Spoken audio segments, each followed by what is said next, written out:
আসসালামু আলাইকুম, শাওলিন কিচেনে সবাইকে স্বাগতম। আশা করি বন্ধুরা ভালো আছেন। আজকে আমি আপনাদের সাথে শেয়ার করব রমজানে কিভাবে আমি পেঁয়াজু তৈরি করি। এখানে আমি 4-5 মুঠ বুটের ডাল ভিজিয়ে 3-4 ঘন্টা রেখে নিয়েছি। এখন ধুয়ে এখানে ব্লেন্ড করার জন্য ব্লেন্ডারে দিয়ে দিলাম। ব্লেন্ড করার পর সাইডে রেখে দিয়েছি। এখন বাটিতে নিয়ে নিলাম 4 মুঠ পেঁয়াজ কুচি,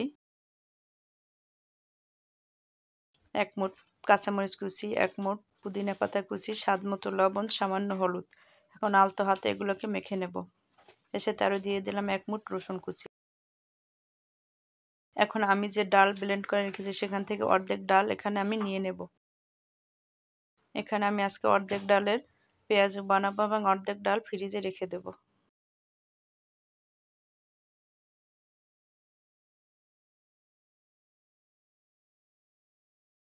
এখন ডাল পেঁয়াজের সাথে ভালোভাবে আলতো হাতে মেখে নেব।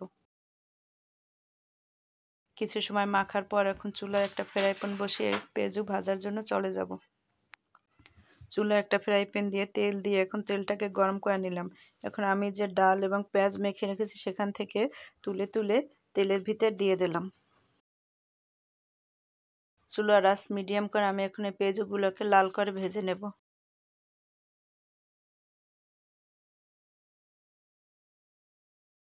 পেঁয়াজগুলোর এক পাশ ভাজা শেষ, এখন উল্টে দিচ্ছি। এভাবে উল্টে পাল্টে লাল করে আমি সব পেঁয়াজগুলোকে ভেজে নেব।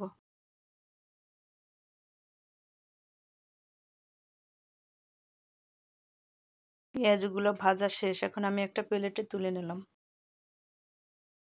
দেখুন বন্ধুরা, তৈরি হয়ে গেল দারুণ স্বাদের মুচমুচে পেঁয়াজু।